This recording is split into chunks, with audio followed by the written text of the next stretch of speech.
사무엘상 16장 14절에서 23절까지 말씀을 교독합니다. 여호와의 영이 사울에게서 떠나고 여호와께서 부리시는 악령이 그를 번뇌하게 한지라.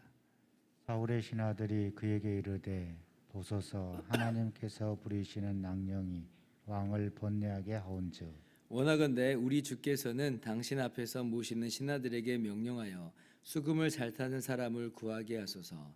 하나님께서 부리시는 악령이 왕에게 이를 때에 그가 손으로 타면 왕이 나으시리다 하는지라. 사울이 신하에게 이르되 나를 위하여 잘 타는 사람을 구하여 내게로 데려오라 하니 소년 중 한 사람이 대답하여 이르되 내가 베들레헴 사람 이새의 아들을 본즉 수금을 탈 줄 알고 용기와 무용과 구변이 있는 준수한 자라. 여호와께서 그와 함께 계시더이다 하더라. 사울이 이에 전령들을 이새에게 보내어 이르되 양치는 내 아들 다윗을 내게로 보내라 하매 이새가 떡과 한 가죽 부대에 포도주와 염소 새끼를 나귀에 실리고 그의 아들 다윗을 시켜 사울에게 보내니 다윗이 사울에게 이르러 그 앞에 모셔서매 사울이 그를 크게 사랑하여 자기의 무기를 드는 자로 삼고 또 사울이 이새에게 사람을 보내어 이르되 원하건대 다윗을 내 앞에 모셔 서게 하라. 그가 내게 은총을 얻었느니라 하니라. 하나님께서 부리시는 악령이 사울에게 이르를 때 다윗이 수금을 들고 와서 손으로 탄즉 사울이 상쾌하여 낫고 악령이 그에게서 떠나더라. 아멘. 할렐루야. 하나님의 크신 은혜와 평강이 오늘도 변함없이 여러분 가운데 가득 넘치기를 주님의 이름으로 축원합니다.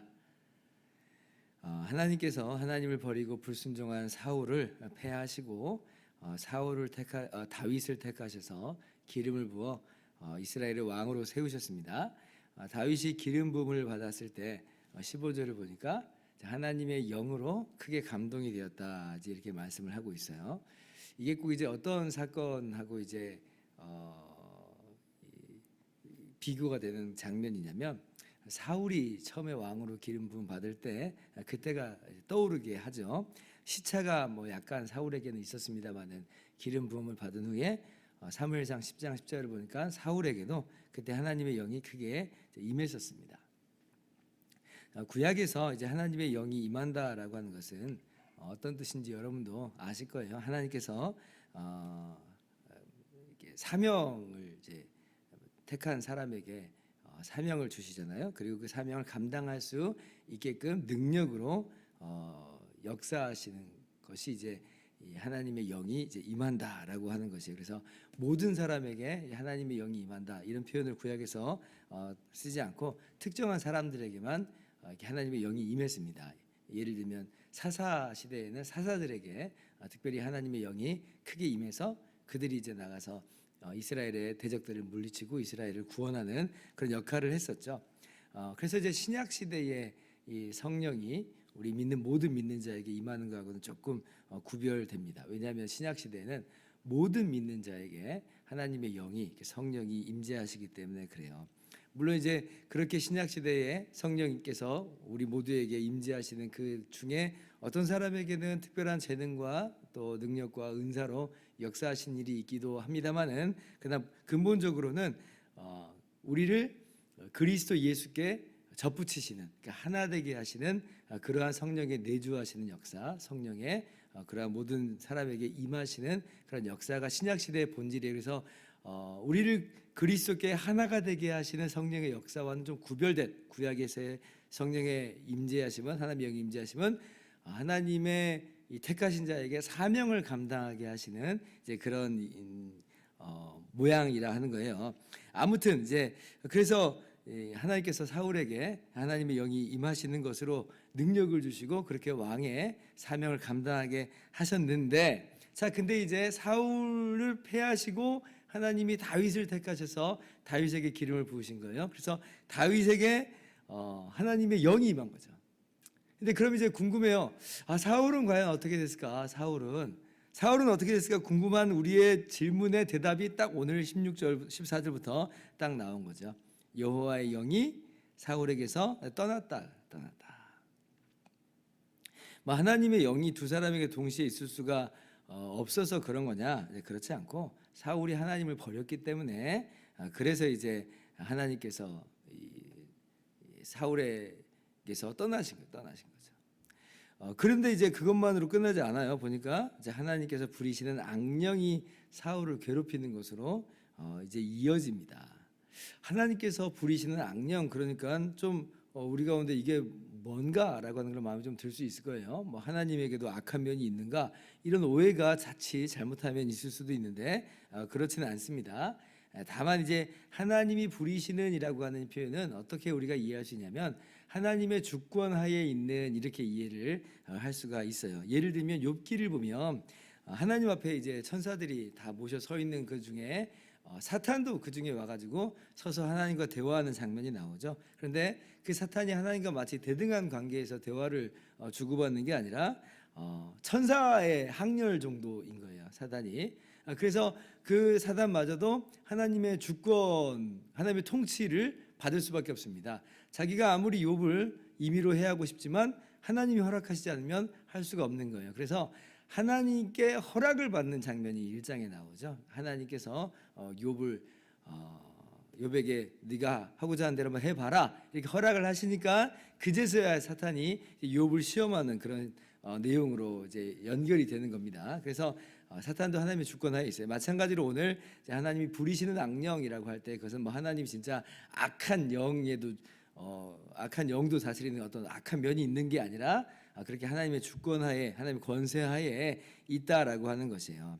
그래서 이제 악령이 바로 이 사울에게로 찾아와서 사울을 괴롭히는 것입니다. 여러분, 하나님을 떠난 인생이 얼마나 비참하게 되는지를 오늘 말씀 속에서 보는 거예요. 하나님의 영이 임했을 때는 정말 작은, 정말 우리 지파는 지파 중에서 가장 작고 우리 가족도 우리 지파 중에서 가장 작은 가족인데 라고 하는 가장 작은 사람이라고 스스로를 인식했던 사울을 들어서 하나님의 그 위대한 일을 맡기시고 이스라엘을 왕으로 세우시는데, 근데 하나님의 영이 딱 떠나니까 지금 껍데기는 분명히 여전히 이스라엘 왕이지만 악령이 괴롭히는 그러한 모습으로 전락해버려요. 악령이 괴롭히는데 사울 자신은 여기에 있어서 아무것도 할 수 없는 무기력하고 무능력한 모습으로 오늘 사울이 지금 그 안에서 고통당하고 있는 겁니다. 그러니까 하나님을 떠난 인생이요, 마치 그러면 성공가도로 달릴 것 같고 굉장히 잘 나갈 것만 같고 행복할 것만 같아 보이지만 전혀 그렇지 않다라고 하는 것을 우리가 성경에서 보는 거죠. 우리는 하나님을 떠나면 내가 모든 것을 다 내 임의대로 할 수 있을 거라 생각을 하지만, 근데 아담도 한번 보세요. 아담이 하나님의 형상대로 지음 받았지만 근데 하나님을 버리고 불순종했죠. 하나님을 떠났어요. 반역했어요.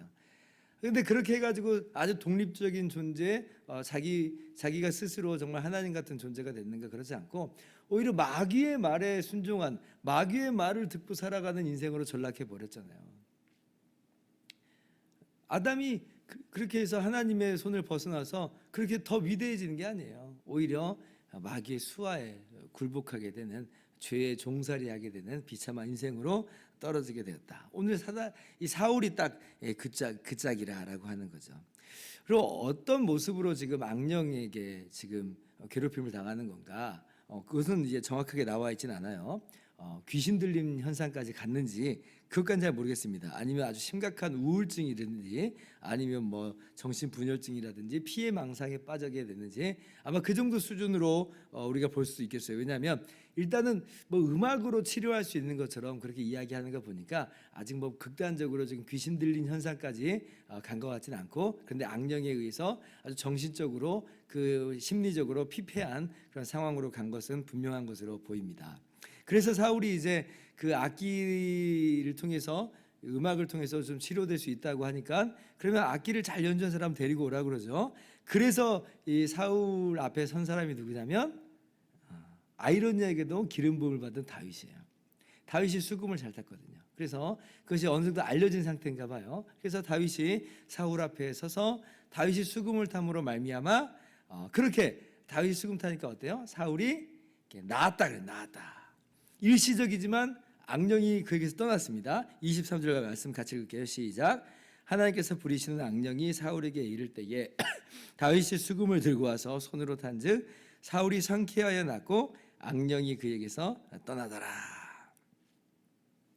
그러니까 지금 이제 완전 입장이 바뀐 것을 우리가 볼 수 있죠. 하나님을 떠난 인생은 악령에게 사로잡히는, 악령에게 고통당하는 비참한 인생으로 전락을 했어요. 자, 그런데 하나님의 영이 임한 다윗은 어때요?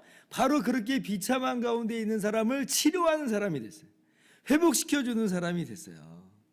지금 완전히 지금 이제 입장이 뒤바뀌었죠. 사울은 자기가 은총을 주어서 다윗을 왕궁으로 인도하였고 왕의 신하로 삼는 내가 특혜를 베풀었다라고 지금 의시되고 있는데, 실제로는 사울이 다윗에 의해서 정말 도움받는, 다윗이 아니면 악령에게서 고통받을 수밖에 없는 그런 모습으로 완전 뒤집혀지는 것을 보게 됩니다. 그러니까 실제로 지금 이제 누가 정말 하나님께 쓰임 받는 사람이고 누가 정말 왕의 위치에 있는지를 오늘 말씀 속에서 잘 보여주고 있어요. 지금 겉모양은 여전히 사울이 왕 위에 있지만, 그러나 하나님이 보시는 왕, 그리고 실제로 일하는 이제 왕은 다윗이 된 거예요. 다윗의 영향력이 이렇게 해서 발휘가 된 것입니다. 여러분이 다윗은 예수 그리스도의 예표로서 잘 나타내 보여주고 있죠. 구약 성경에서도 또 다윗에게 언약을 맺으시는 장면이 나오고, 그것이 이제 신약에서 보면은 예수 그리스도를 예표하는 메시아로서의 한 표상으로 보여줍니다. 주님의 사역으로 인해서 마귀가 쫓겨나가는 그런 모양을 우리가 볼 수 있죠. 그죠? 그리고 그 그리스도 예수 안에서 우리가 함께 왕노릇하는 존재가 됐어요. 그래서 어떤 의미에서 우리가 또 다윗의 모습일 수도 있으니, 모습이라고 해도 또 볼 수 있으니, 그러니까 또 어떻게 우리가 이것을 바라볼 수 있어요? 우리의 사역을 통해서 성령의 기름 부음을 받은, 성령의 임재가 있는 우리의 사역을 통해서 마귀에게 고통당하는, 악령에게 고통당하는 그런 영혼들이 회복되고 치료되는 놀라운 일이 이제 있게 되는 거예요. 그러니까 우리가 어떤 사람으로 지금 기름 부음 받게 됐는가, 어떤 사역이 우리 가운데 놓여져 있는가라고 할 때 바로 이런 일을 우리로 하여금 감당하게 하시는 겁니다. 예수 그리스도 안에서 우리를 왕노릇하는 왕으로 삼으심으로 말미암아 우리를 통하여 하나님의 나라가 확장되고 우리를 통해서 사단의 권세가 꺾이는 그러한 일들을 하나님께서 이루고 계신다. 하나님이 오늘도 우리에게 기대하시는 것은 무엇인가? 우리의 각 가정과 우리의 사업터와 또 우리의 일터와 우리의 살아가는 모든 삶의 현장에서 우리를 통해서 이러한 고통당하는 사울 같은 사람들이 회복되는 그런 역사가 있기를 하나님이 오늘도 기대하고 계세요. 우리가 그 일에 쓰임받는 사람들이라고 하는 것이에요. 그래서 우리가 우리의 위치와 우리의 또 사명을 오늘 바라보면서 생각하면서, 하나님께서 우리 가운데 함께 거하시니 성령의 임재가 우리 가운데 있으니 우리로 말미암아 회복의 역사가 일어나게 하여 주시옵소서. 기도하면서 오늘도 힘차게 한 걸음 한 걸음 나아가는 저와 여러분 되기를 주님의 이름으로 축원합니다. 기도하겠습니다.